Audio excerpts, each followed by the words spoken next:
Hey everyone, Sula here from MistyHilltops.com. Thanks for stopping by.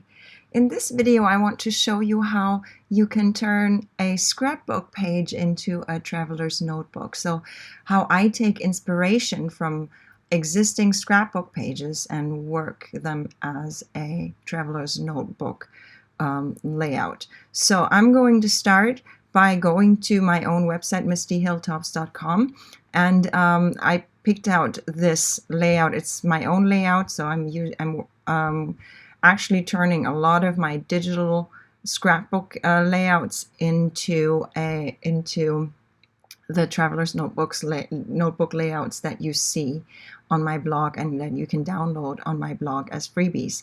So anyway, I'm just copying the image and then I paste it. I go back into Silhouette.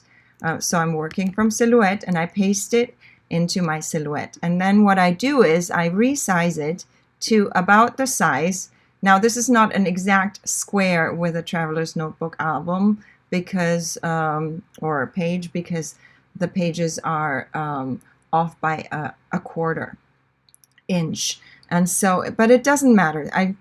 For me, it's if it's about, and I can resize everything. So then I put it somewhere. It doesn't even matter. I don't even need to put it on top of the page here.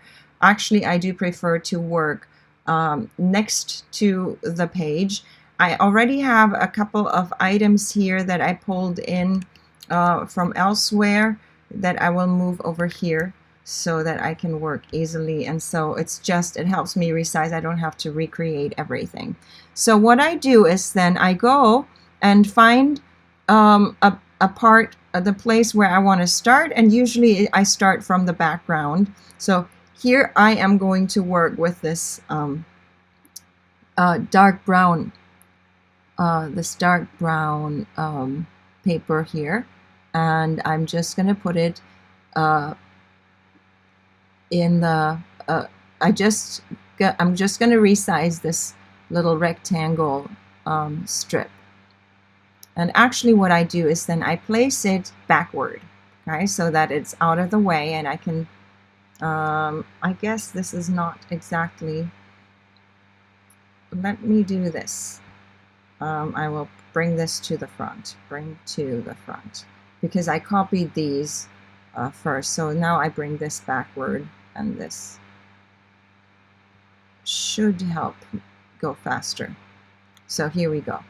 Now this dark green strip will be behind this, and once I move it, I can work with it. So you notice also this is a photoless page, but you will see what I do. And for now, I'm not looking at working with precision or anything. So I send it backward again behind this.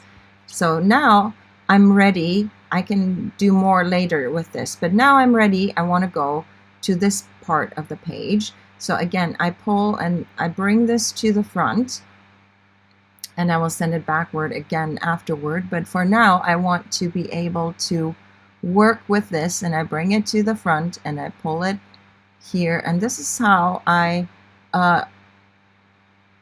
create a lot of my pages off of my old digital scrapbook pages. Now I'm guessing, and I may have to resize it. I'm just guessing how far down, but I can see here there is a paper strip, and I don't want to waste any paper, whether you scrap with actual physical paper or digital papers and then print them.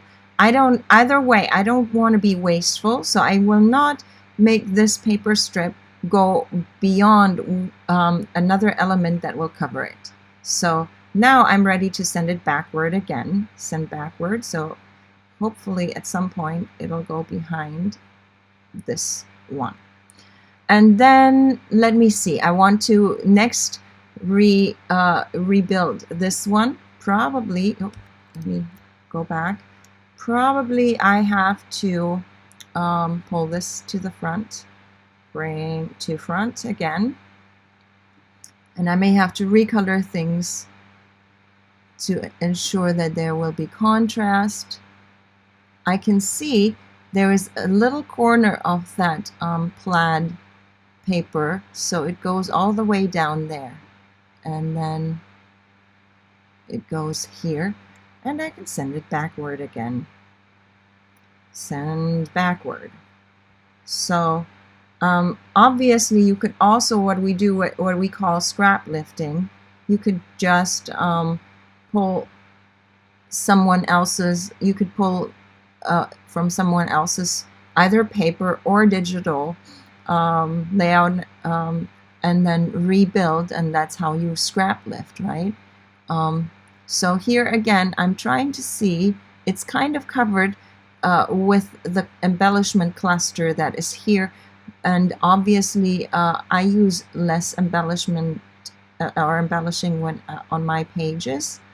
So again, all I care, oops, I don't want to move this whole thing yet.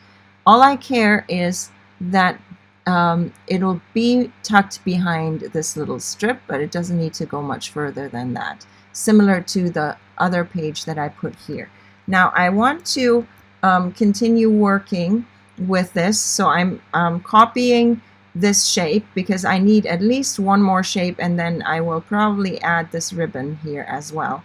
So at least one more shape will go there, and then I can put this, send it backward, and it will go behind. And this one I will recolor because it will go on top.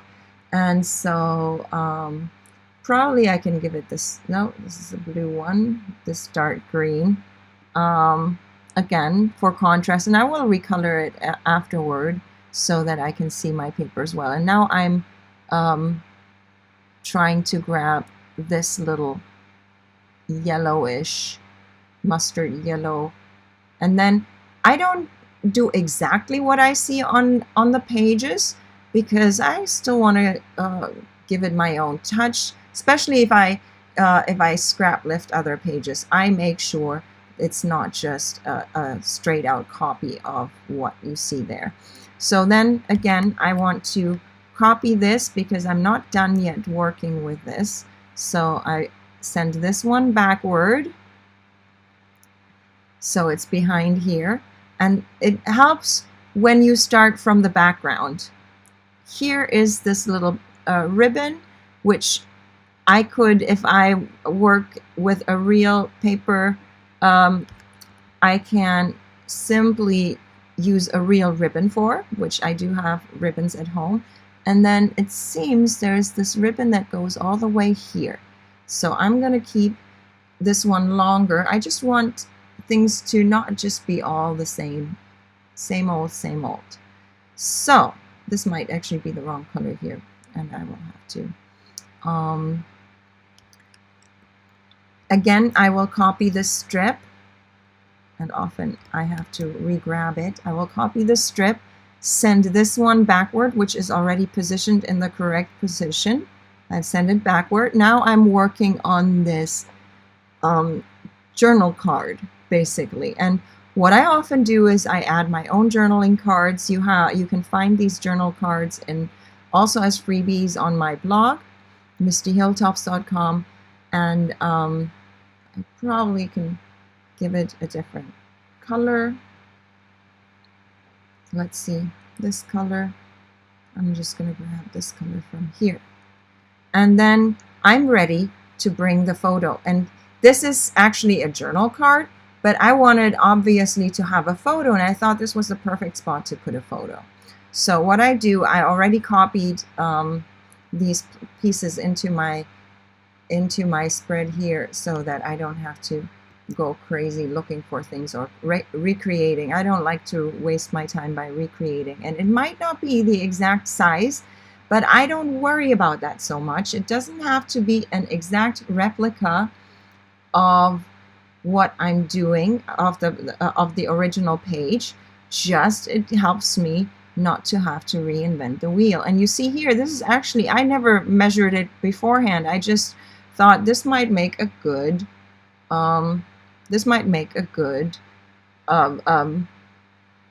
photo spot, and so that's why I chose this this layout to then create a traveler's notebook copy. Now I think I'm ready. Now you see this one is angled, and I can angle. So what I often do is I duplicate this, because that way it keeps the straight lines. It's not at an angle, so that if I want to print and cut things, I don't have to cut things at an angle.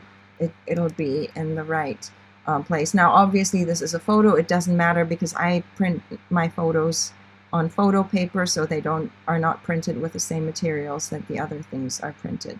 So now I'm ready to move this aside, and here we get a first glimpse on what was happening here. So here I discover this has the same color, so I need to recolor this one quickly.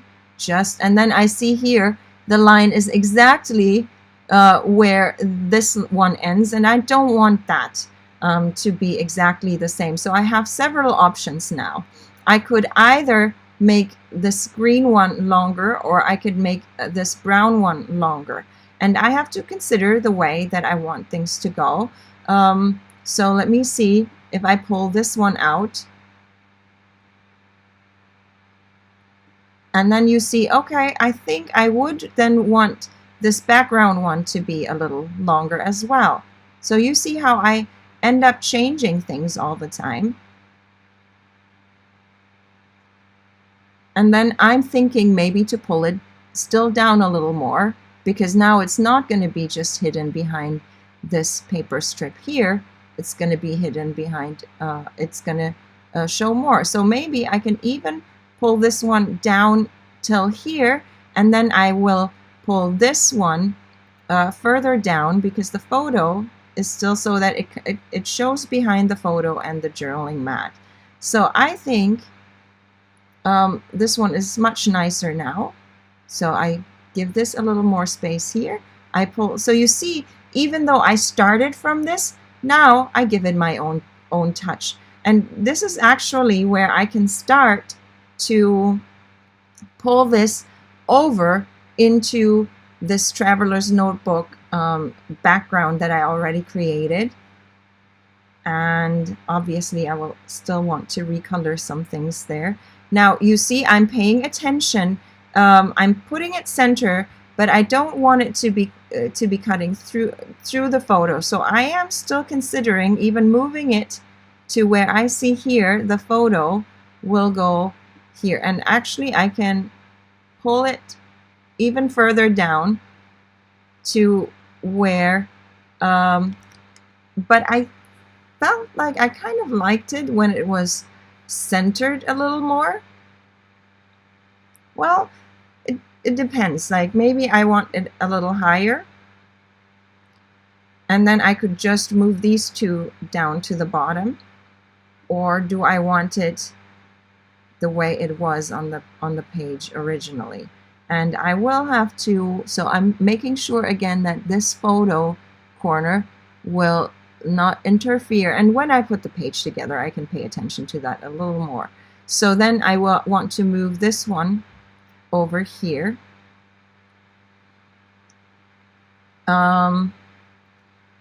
These two papers here, you see I go from the bottom to select all three, this paper layer, and the background, and then I go to this part here where I can align, and I align it with the bottom, so it'll align flush with the bottom of this. And I am thinking of still moving this a little more to the left, so it is kind of aligned with this brown paper here. And then let me change this to that dark green, like so. No, it's still the blue. I'm always getting the blue that I have there. And this one I will turn into this green. I know. I will change this one to the green, and then this one to brown, and I think that should give me enough. Let me just do this one first. I'm not sure. So here, and then this one will be turned into green, and I think this is where I have enough contrast to work with this page. So here you see I have a finished traveler's notebook page that I created from just a digital scrapbook layout. It could be a paper layout, it could be anything. And where I have the photo, I make sure as I create this, I make sure that the photo won't be cut through. And obviously I wouldn't put journaling on this part of the card. I would just keep the journaling around here. So this is what I'm doing. I still have a few more elements to add to this page. Let me just make sure these elements now are on top, so I bring them to the front. So here the journaling can go here. This is how I usually create my templates, the ones that I'm sharing here. So, and obviously I would want this to go behind the photo. Then the title. So on this page here, let me close this. On this page here, the title is in this position. And often when I then end up scrapping, I end up changing things a little, but this is a starting point, and that's what these templates are supposed to be anyway. Now here, I realize, okay, if I place it exactly as it is on the scrapbook page, I realize the title will totally interfere with this middle line, which I don't want. So what I will do is I will put this right there so that the title will start from this edge and go this way. And then usually I try to give a page, like I follow the rule of 3, which is a design rule, and I try to give the page 3 clusters of embellishments at least. So one would go here, one can go here, and then I just copy these. I select them, and one, I would probably, because the title is already on this page, I would make sure that this cluster would then be on this page. So here we go. We have, and I will just resize this to make it a little smaller. And here we have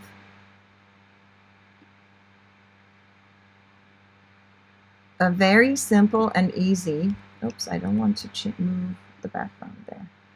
So a very quick and easy way to create a page, and that will turn into just a real paper page at some point. You can also obviously turn this into a normal scrapbook page, make it 12 by 12. You could see this is 12 by 12.